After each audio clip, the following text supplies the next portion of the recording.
Welcome everybody to another exciting edition of Grant Source Live. Today we have a very exciting guest. We have the CEO from one of the largest professional organizations in the country, Mr. Mike Chamberlain. So we're going to get to know a little bit about Mike, his organization, what they do, how they do it. But before we get into that, I have to honor a few of our valued sponsors who have been gracious enough to sponsor this show for us. So first and foremost, my name is Alan Thornton. I am the executive director and founder of Grant Source. And what we do is we simply help organizations find grants so that they can pursue their projects, their programs, their passions, and really their purpose without wasting a bunch of time, energy, and money like we all have in the past. So with that, let's go to our first sponsor. And these guys are near and dear to me because I actually worked for them out of college. They're Paychex. They are the payroll and HR company that will help you go from hire to retire. They are offering our community up to 6 months free on payroll processing, as well as our other sponsor, which is Comcast Business, and they'll help you anywhere from cable, internet, phone, anything you need for your business. And keep in mind, this is on the business side. So they have the fastest internet in Houston right now. So Houston and across the world, Paychex and Comcast, let's give them a round of applause. And with that, let's get into Mike. First and foremost, we thank you for having you on the show. We're gracious that you came here. And usually I ask how you found Grant Source, but I know I knocked on your door and begged you to kind of partner with me. So tell us a little bit about yourself, Mike. Sure, and it's certainly my pleasure to be with you today and to be with the Grant Source community. So I'm an association executive by training.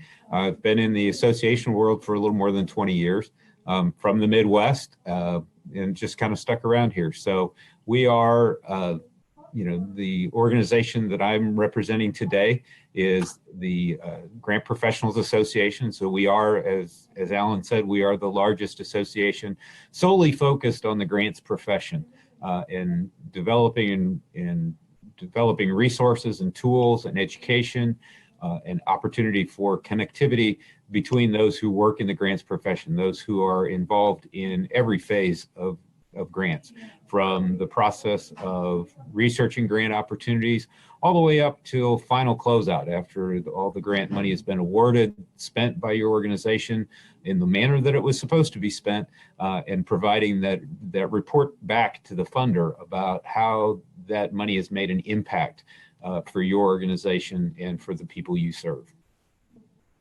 Yeah, and the impact is huge. And I'm going to go off on a limb here, Mike. Sure.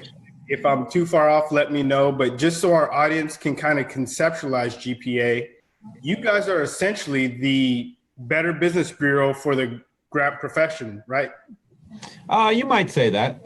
One of the things that we do, one of the things that's been essential to GPA since its founding 20 years ago, is been a code of ethics. So all of our members subscribe to the GPA Code of Ethics, which outlines the ethical behavior of a grant professional. It really sets the standard, if you will, for the actions and professional standards for grant professionals. So all of our 2,700 members have ascribed to that. We maintain that pretty seriously. We have an ethics committee that constantly reviews the code to make sure that it's up to date, and then arbitrates any issues that come before us. Well, if a member has gone against our code of ethics. So ethics has been important from us from day one. It was one of the founding principles of our founders 20 years ago. They looked at the arena in which people worked and saw that there were some people who were just not always on the up and up, promoting their services as a grant, as somebody who could help people with grants. And so our founders thought it was very, very important that all grant professionals, those who are truly recognized as professionals, have a code of conduct and an ethics and a code of ethics to rely upon and to follow to provide that professionalism and that professional code of ethics. And that's huge, because when a lot of people in the past, when they think of grants, they've either think it's scams, they've been burned, they think grants are, that unicorn for people over there, and they've never really seen, right, a grant professional. Right. That's what we're trying to do. We're trying to bring everybody together, humanize it. Obviously, you're an organization that really helps to make sure that doesn't happen to people and people don't get burned. Yeah, absolutely. One of the things that we talk about, and our consultants talk about a lot, is the fact that some organizations, and you hear it from board members and from others, that just say, "Oh, just go get a grant for that." And our consultants so often get called into those situations. And almost all of our consultants, the very first thing they do with an organization is they go through a grant readiness assessment. It's that, are you really ready for grants? And the analogy I like to use is a dog chasing a car.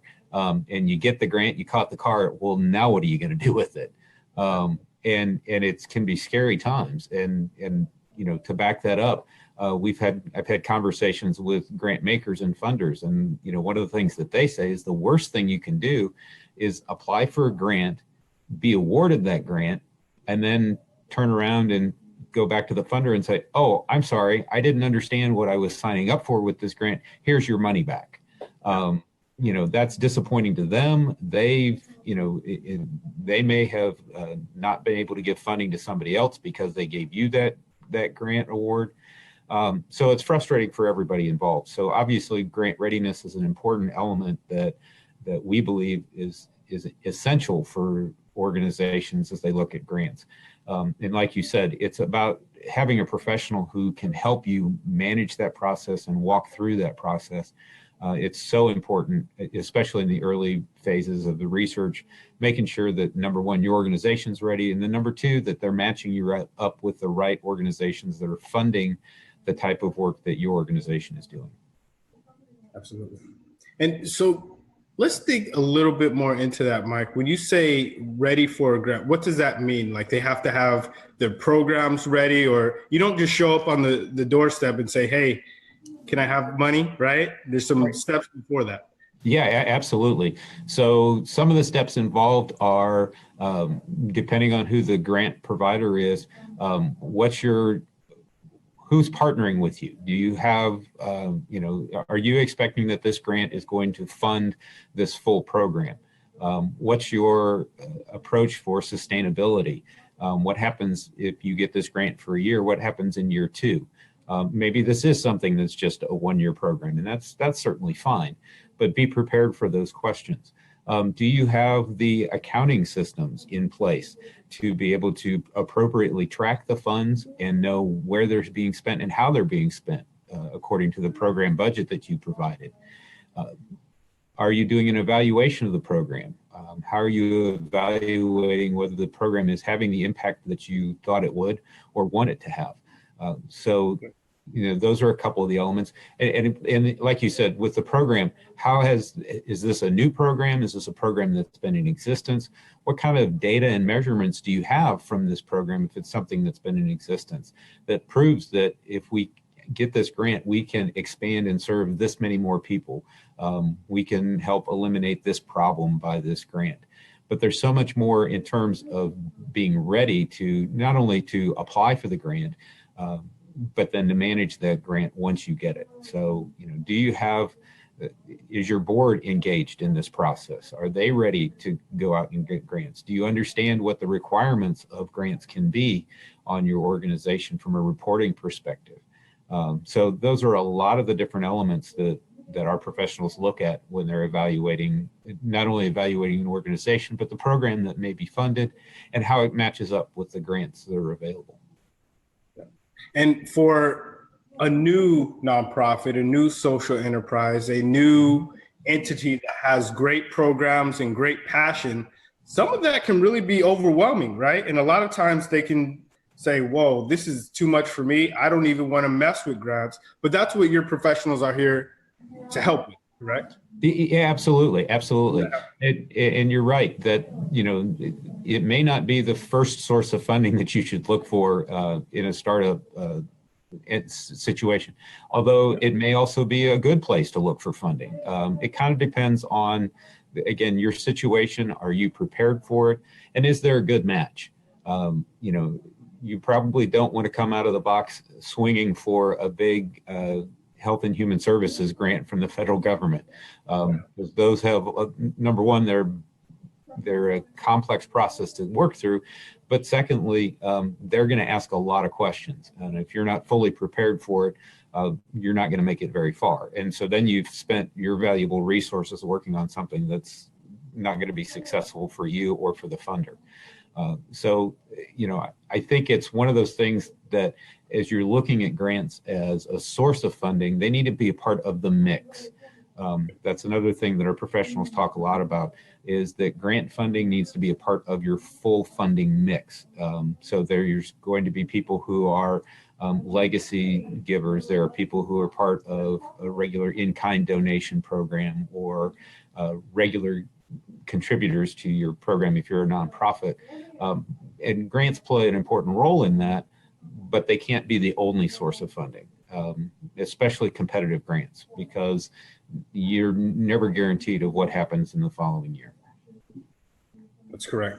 And a lot of times, and you talked about the funding mix, and what we're trying to get a lot of our community over is these grants are real. We've all heard the song and the lyrics, more money, more problems. And that's right, but it can be done. And I know your organization has made a huge impact. I'm gonna go off on a limb as well. I was reading some of the statistics, and you can bring me back to earth. But over the 20 years you've been in existence, your professionals have helped their clients receive over $1 billion in the last 20 years. I'd say that's probably more than fair, because between our members working in a variety of situations, some of our members work for municipalities who are managing community development block grants. They could be managing road funds for those kind of federal grants. So we really span the spectrum of everything from roads and animal shelters to big health science grants from the National Institutes of Health, all kinds of federal grants, all kinds of foundation grants as well, from local community foundations up to the large foundations like the Ford Foundation or the Hewlett or Packard foundations. I mean, it's all across the board that our members are working with organizations, working in organizations and working with organizations to provide the resources to make sure that they are not only presenting the organization in a good light, but they're also making sure that organization's prepared to meet the funders' expectations in what they want to accomplish with their grant funding. Exactly. And so I want people to know you're a real person, Mike. Tell us where you're from, right? Because grants really are like unicorns to people. They're fictitious, but they really happen. Mike's a real person. Tell us where you're from, Mike. So, I'm originally from the Midwest. As I mentioned, I'm from Omaha, Nebraska. I live in the Kansas City area now. The Grant Professionals Association is headquartered in the Kansas City area, actually in Overland Park, Kansas, part of the beautiful office, by the way. I've been there. I tracked that. Begged them to have a meeting with me. What's interesting for me is to have the conversations with our professionals about the impact that they've been able to make with different organizations, whether it's helping them get ready to apply for their first grant, or if it's getting that special program finally up and running. Whether it's like a back snacks program where they're working with a school district and a local nonprofit to make sure the kids have food over the weekend. An impact program like that turns around and you think, well, that's just one kid who got food for the weekend. Well, yeah, but that made a big difference when that kid came to school on Monday morning and they didn't have to worry all weekend about what they were going to eat. And so they come ready to learn. So, those are the kind of grants that make a huge impact in people's lives. And that's part of the reason I'm in this business. In the association world, we work kind of a little different than most other nonprofits, but I'll be honest with you, I've never written a grant proposal. You probably don't want me writing a grant proposal, Same here. but I can find 25 different people to write your grant proposal for you, because they are the professionals. And I know that at the end of the day, what I've done is help those grant professionals be the best that they can be, to provide the best support for their organization or their clients, to make sure that work, that so important work that's being done by social entrepreneurs, by nonprofit organizations, and by cities and municipalities, all of that work that's being done to impact people's lives. I mean, that's what gets me going in the morning. Is I know that I'm helping those grant professionals make sure that those grants do the best that they can, that they can be put into effect for the greater public good. And as far as tips, just for our audience, I know we've all seen the commercial of, grants to get a new car, grants for your microwave, grants for your kids to attend that basketball camp. But really, right. What are the grants that you see that are most common and people are really securing in organizations? I think it really becomes program based, and it's that's a hard question to answer, just because, boy, it depends on the foundation. You can look at so for example, in the Kansas City area, we have the Greater Kansas City Community Foundation, and some of the grants that they've given out are related to education, and dealing with, and to a smaller degree with healthcare. And we also have the Healthcare Foundation of Greater Kansas City. They are very focused on wellness and health in different populations. So I've seen those kind of grants make an impact. But I think the important piece is to recognize that your program may have a funder out there, but you may have to go looking kind of hard for it, because it's about matching the right program with what a funder is looking for. And that's one of the things that we kind of talk about, but we kind of talk about it on the sidelines a little more than in front of people than I think we probably should. And that's about the importance of building relationships with funders. Everybody's all about building relationships with their individual donors. Oh, we got to make sure to send them a thank you note. We got to make sure to, invite them to the gala or whatever. Do that for your grant makers too. They're people too. Send them a thank you note. You may say that, well, it's the Ford Foundation. They're the huge, ginormous thing. Yeah, but it's made up of people.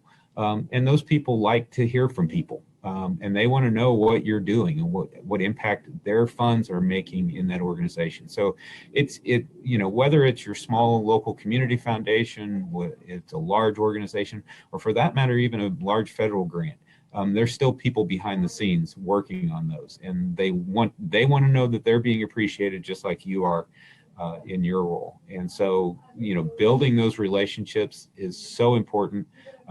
Even before you apply for the grant, make sure you're building those relationships with the folks in your community. Reach out and check out their websites, look in places like GrantSource to find out what are they funding? What programs are they looking to fund? So, and this is an important piece. Don't waste your time or their time if they're funding something that's not in your area. And I'll pick on one of my other pet peeves. Don't build a program to go get a grant. If you don't have this program. Say that again for us, Mike. Don't build a program specifically to go get a grant. Right. Okay. Don't do it. Trust me, don't do it. Really love the program, right? Yeah. If you've got a program that needs to be funded, that's one thing. But don't go chasing, we call it chasing the grant, chasing the money. I'm a big believer that you have a core set of what you do very, very well. Continue to do that very, very well. Do that to the best of your ability, and then find the funders who want to fund that opportunity. That makes all the difference in the world. And that's big, because the other common misconception is, okay, grants are for just nonprofits. Grants are just for for-profits. Grants are just for, but it's really for what they're doing, what programs they have, what initiatives they have, how they're really impacting that community or that project, right? Oh, absolutely.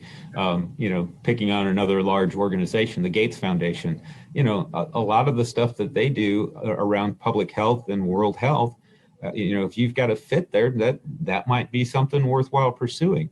But I wouldn't approach the Gates Foundation to have them work on affordable housing. It's just not what they're targeted at. But there are other foundations that are looking at affordable housing or lead-free housing or any number of things along those lines. So it's about building the relationships, understanding the match, and making sure that you're pursuing what makes sense for both you and the funder. Understood. And I'll ask you a question. I know I knocked on your guys' door, but what do you like best about GrantSource? One of the things that, and again, I know you guys are getting started, but I like the energy that you're bringing to the conversation, and that you're working on providing a platform where people can do this kind of research and find that good match for them, and look for those various opportunities. I think one of the things that is so important in this totally connected, always on world that we live in, is being able to find various resources. As much as we'd like to think that everybody knows everything, every day I learn how much I don't know. And so, having additional sources like GrantSource to be able to tap into and say, help me find what I need, what resources I need to continue to grow my organization and to be able to have that impact in the community is important. We appreciate that. No, thank you, Mike. Checks in the mail. No, thank you for those kind words. And what I'd like to do, I know you have a big day coming up. Tell us about tell us what you're passionate about, and then let's get into some of your offers for the community, and I'll show them on the screen. Sure.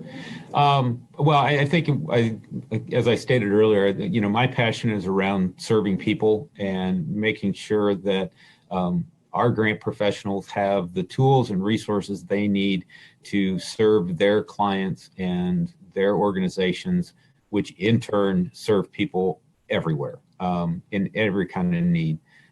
Whether that's somebody working with a K-12 school program to make sure that there's lunches or educational programs, to the municipality that makes sure their fire department has the latest and greatest in gear for public safety to keep citizens safe.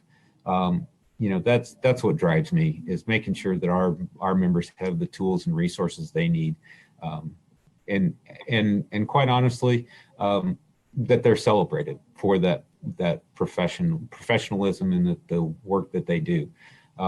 So that I'll set up my own segue there into this Friday is International Grant Professionals Day. And so this is our 4th annual celebration of all those who work with grants. And so we want to celebrate the people who work so often behind the scenes, oftentimes alone, working to make sure that those grants that the grant funding gets done and gets to the right people at the right time, matches up with the needs, and then reports out to the funders about what happens with those funds. So we're celebrating you, the grant professional, this Friday, March 9th. We're promoting that widely to make sure people understand the impact that grant professionals have. So follow us on social media, at GPA National, on it is our Twitter handle. But you'll see a lot from us building up to Friday, but also on Friday. A lot of our chapters have celebrations and activities. We really want people to recognize the impact that grant professionals have on their organizations, again, across the spectrum. Now it's across the country, and then every local city has their own event, correct? Yeah, so many of our chapters, we've got chapters in 42 municipalities across the country, but it's as we call it, it's International Grant Professionals Day. So we're recognizing grant professionals everywhere. We've got members in Canada, Africa, Europe.